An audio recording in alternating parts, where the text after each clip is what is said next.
Should you buy the new Mark 4.5 Facelift Ford Focus ST track pack? Now, this is a car I've done a video on recently, actually. It's just come out. It's a little bit of an extra to new Focus ST. To be honest with you, I think this is quite important to kind of say. If you're looking to get one new, I personally think it's probably a no-brainer to go for the track pack, to spend that extra £3,000. For what you actually get in terms of the suspension changes, in terms of it being, well, that KW setup essentially to make it lower, the bigger braking setup, I think actually generally does make a difference to the car. A few little bit of black stylings like the black roof and things, and all of that sort of in for just £3,000. I think you're going to be wanting it. You know, you get so much more than you'd probably normally would.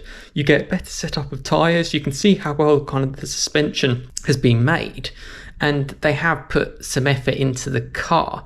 I think if you wanted like a normal Mark 4.5 Focus ST, like the one that I've driven on the channel, you're probably better off getting one used rather than going for that sort of brand new one, particularly with the wait times. So that's my kind of opinion. I am actually driving Mark 4.5 Facelift next week actually, and I will share that on the channel. And interestingly, that has a mount tune kit, which I believe brings it up to 330 brake horsepower. That's one thing the track pack doesn't have. It doesn't have anything that's going to add any extra power to the car.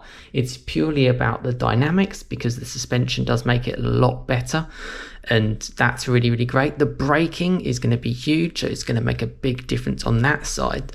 The tyres, if it's got better tyres as well, specific for the Ford Focus ST, you know, a little bit better, then that's also going to make a difference. And they all add up at the end of the day. You know, it's the small little changes that can make a difference to what is a really good car, really fun car to drive. And as the name suggests, track pack, you know, you can obviously drive it on the track and have a good time. I have actually driven the Mark IV on track. I drove it around Thruxton, and in base form, I felt it was a little bit soft, and I felt it was a little bit rolly. I felt it was good to drive, definitely.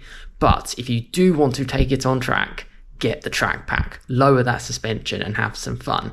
Or if you just want it to be a bit more of like a, you know, occasional daily and a bit of a fun blast, go for the track pack. I think that's the way to go. £3,000, I mean, it can be your only option. Probably not worth going for a panoramic roof if you want something that's a little bit harder, because you might risk the roof glass cracking. But that's my kind of thoughts. I'm really interested to know your thoughts in the comments below.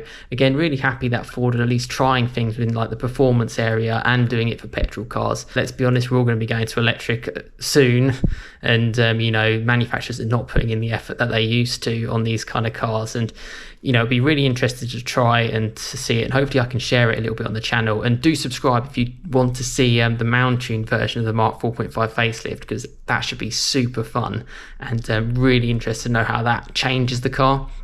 And to be honest, to obviously get the tune, which is obviously far more cost effective compared to say a £3,000 track pack. Yeah, I mean, you're talking the tune. I believe the owner actually paid less than sort of £600-700 for this, so that's pretty good. Will it, you know, is that a bigger difference than going for something like this? Or maybe go for both, go for the mount tune, go for the track pack. You know, there's so many options with Fords in terms of the modification world. Let me know your thoughts in the comments. Would you buy the track pack? Or if you were buying it new, would you consider going without and saving the £3,000? Let me know your thoughts in the comments below.